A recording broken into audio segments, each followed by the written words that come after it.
Hello and welcome back. So I have a confession here.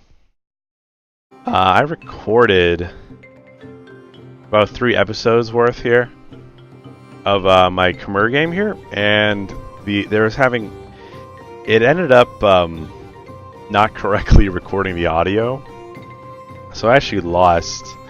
Well, here's the thing: I have the episodes, they just don't have any game audio, so it's kind of just like my crappy microphone, which isn't too fun to listen to in isolation. And I thought rather than like give some bland audio videos, I can just kind of talk briefly about this game. I'm gonna wrap it up here, rather than continue to play it. It is still winnable, I think, but the thing is, I kind of went through everything that makes Khmer, what makes the Civ, and how to play them. And I'll go over it again here, and I'll talk about what happened during that time period between the last episode there and this point. But I'm not super keen on continuing to play this particular game, mostly just because there's I would kind of just convert back to a more traditional general build at that point, because there are two like big snowbally civs here. Where are they? Congo and Sumeria? Sumeria, right? Yeah, they're pretty big and snowbally, so I'd kind of have to revert back to some pretty standard style of play, not really take advantage of these units or do anything else. And so yeah, I'm not really super keen on doing that. I mean, I'm just gonna wrap it up, and I'll work on something else for this channel, something a little more engaging, I think, than just generic type of game here. Or if I do another Let's Play, then I'll do something more. I'll just leave it more open-ended if I do another Let's Play. But in this case, I really want to talk about Khmer, and I want to talk about this game. So what happened was, I continued to develop my cities, and basically I finished my army here of Domres, and I brought over some missionaries, and I actually had all 3 of these cities converted to my religion, which was giving me a crusade, which is a big deal. That was giving me plus 10 combat strength within her territory, and that was awesome. But the thing is, I actually, and I have this on video, I actually misclicked, and I sent my apostle into a place where it died, and it actually totally ruined my religious spread here. It like totally gimped me. It actually ended up being extinguishing my religion pretty much, along with these inquisitors. And so that went away. I mean, that in itself isn't too bad. Like, I still actually landed my army here. And what happened was with these, let's talk a little bit about these Domres here, these badass elephant units. So I shot the city, right? And what happened was, pretty much I like 5-shot some medieval walls at 58 strength. So that's pretty awesome, right? And, you know, it took maybe 4 turns, 5 turns. I think 4 turns with 2 elephants. But yeah, so I shredded the walls. The thing about siege units in Civ 6 is they have a reduced attack. They have reduced attack versus units, and it's actually incredibly major. So siege units in Civ 6 have minus 17 versus land units, versus all units really. Minus 17. Just so to put that into context, the difference between a swordsman, which is 36, and a musketman, which is 55, that's 19. So 19 combat strength for 2 eras worth of upgrades. So that's a early classical era unit to an early Renaissance era unit. That is 19.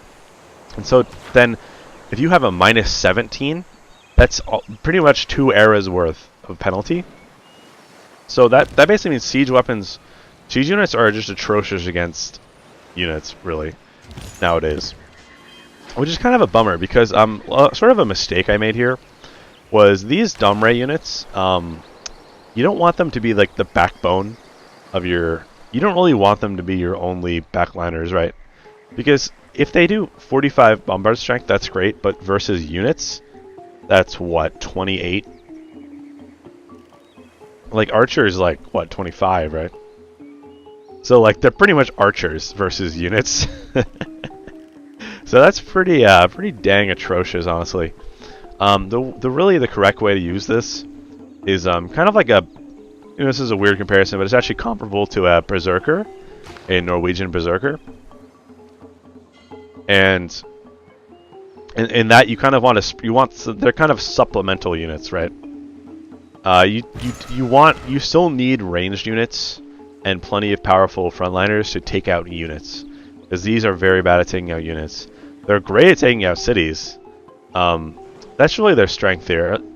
I'll talk about their strength really. Like, so they give Khmer is the only civ that has this like option, to have a good siege option between catapults and bombards. Because the thing is, catapults fall off pretty fast because they're only 23 melee strength, right? So they take some pretty major hits unless you get a few promotions on them, which can be tricky. But if you're sitting around, if you're sitting in the medieval era, and you're getting shot by crossbowmen and stuff, your catapults are very, very flimsy, you'll find. And so Khmer is the only civ that has this advantage of having a powerful siege unit that's in between bombards and catapults. So they're the only ones who can really effectively knock down walls. Sort of like siege tower shenanigans or whatever. They have powerful siege units between these two, right? And so the best way to take advantage of this is to, like I went over really early on in this little series, like the way to play this civ, right, is you want to rush this tech. And you want to do a timing attack, so right when you get these, you can use them. Because then you'll have when you rush them, and you have this really powerful unit like early on, then you can really go stomping around. Like, you only need like 2 of them probably, right? You probably only need like 2 of these things. You just need enough units to defeat whatever troops you need to defeat. And then you pretty much need 2 Domrays, and they'll just blow up any buildings in your way. And that's really awesome. So that's kind of the best way to use them. And the thing is, like, that's kind of nice, is they remain relevant. Like, even when other civs start getting bombards and stuff, like, they're still pretty strong. Like, they're 10 behind, which is bad, but they also have these other major advantages, right? They can move and shoot in the same turn. They exert zone of control. They're much cheaper than bombards. They don't require niter. So you can really keep using Domrays for quite some time until, and if you get them early and you promote them, they remain very powerful for a long time after that. So they can really like be this backbone of this sort of, not a backbone, right? But like they can dish out the damage to walls for your army for quite a long time. So you can really go on this pretty good spree as Khmer, as long as you upgrade your other units like knights, crossbows, up into, field cannons or whatever you're gonna use. Yeah, I mean they're pretty solid. I wasn't able to take great advantage of them. As I said, I like shredded down the walls, and then now I'm kind of struggling to pick off some units here.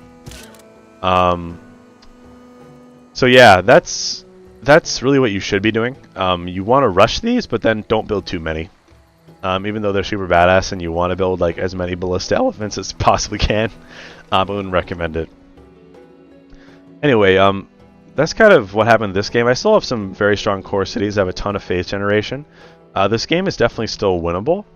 What I would have to do is basically focus down these 2 powerhouses of Congo and Sumeria, which are 2 AIs that always snowball because of their bonuses, which I won't get into right now, but I could talk about that some other time. Why certain civs snowball really, really hard as the AI, just because of the way the AI like plays. But anyway, as for Khmer, I'll recap it one more time. They're not as bad as I originally thought, right? This is my first playthrough with them, and I'll go over what I went through early on in that the best way to play them, right? So they have a ton of, they're kind of a little one-dimensional in that they're all faith, like all their stuff is for faith and religion, right?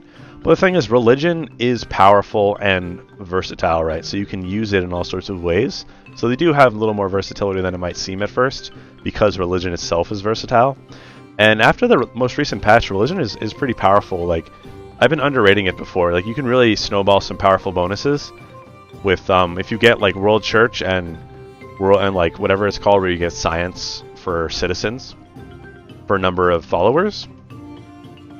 You can really get a lot of progression from that, along with stuff like Crusade. You can get Defender, you can get Jesuits, you can get a lot of cool stuff with religion. So they are pretty cool with that. And the aqueducts are okay. Aqueducts are kind of nice to build. It's nice to have an incentive to build aqueducts, because you get a little.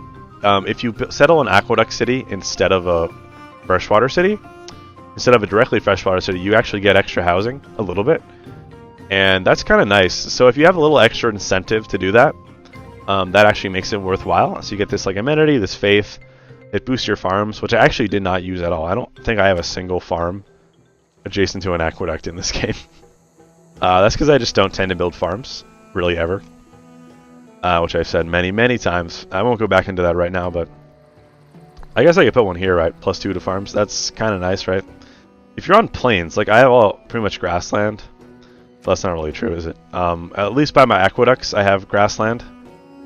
And so that really, I don't really need food in that case, right? Whereas in plains, I might need more. But anyway, yeah, so the way to play them, right, I'll say it one more time, is you want to go hard into religion early. Make sure you get an early-ish religion, so that way you get good beliefs. You want to spam holy sites as your first district in pretty much every single city you build, especially because you get that little bonus like culture bombing, river housing, and stuff. And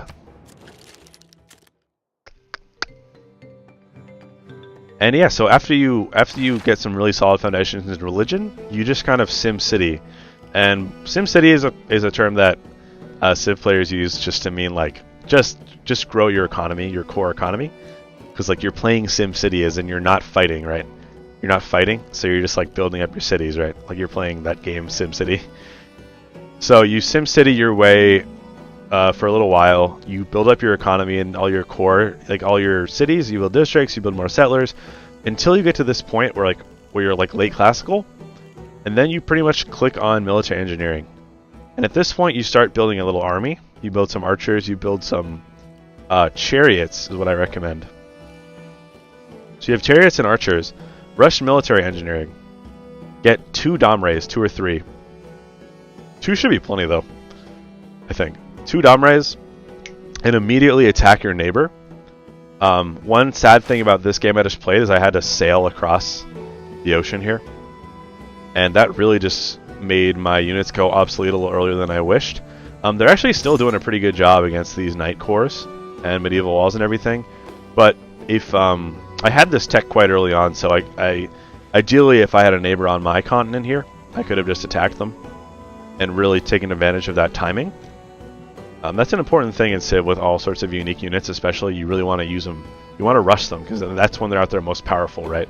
When you're as far ahead of everyone else as you possibly can be, by rushing that tech. Anyway, so you build a couple Domrays, you start attacking your neighbor, and that should go well for you. As long as you build enough units to take down their units, their cities will fall like nothing. If you need, and in fact, you can also give your Domrays the Grape Shot promotion. Like these, if you rush them, they're very powerful. They're not going to die. If you didn't know, when you promote your siege units, you get a choice between +7 defense or +7 versus units. And these are very powerful when you rush them. Like, they're not going to die. You actually don't need to get the +7 defense. If you had a catapult, I would always say get +7 defense, because that way they can sit under the fire of the walls. But in this case, if you're ahead, right? These are out early, you could get some +7 versus land units. That'll really help you take out the units, and then they'll still have plenty of firepower to take out the walls too. Like you'll be totally fine on that. So and then after you get that going, you want to tech up to crossbowmen and knights, and then you want to upgrade your archers and your knight and your like I said, you should probably get chariots. If not chariots into knights, then at least get swordsmen, because you're going to need some frontliners, because you can't just have crossbowmen and siege units.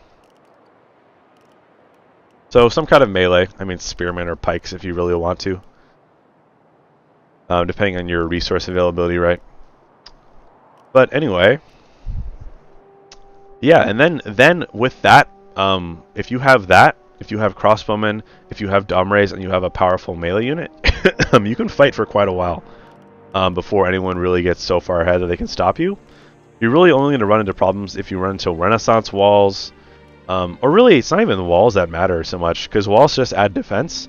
You're gonna worry. You're mostly worried about field cannons. Once you start fighting into field cannons, you really got to be careful. Of course, hopefully you're capturing cities in the meantime, right? And this army is capturing cities, and you continue to just sim city after this point, and keep building faith, as much faith as you can, and spread it as much as you can, because Khmer is pretty solid for going for a religious victory. And so if you focus on spreading your religion and getting as many advantages from that as you possibly can, then you'll be in a good position to go for a religious victory, and you can use your military to assist that. And what I mean by that is you can use your powerful military, this is especially good if you do it early on, to take out other powerful religions. So if a civ has an enemy has a powerful religion and you want to extinguish it so you can win a religious victory, you can use your military advantages to attack them, right? And just take them out by force and then extinguish their religion that way. But anyway, that's the gist. Like, they're mostly early game focused, and then late game it's just like continue to spam your missionaries and your apostles and everything, and go for that religious victory.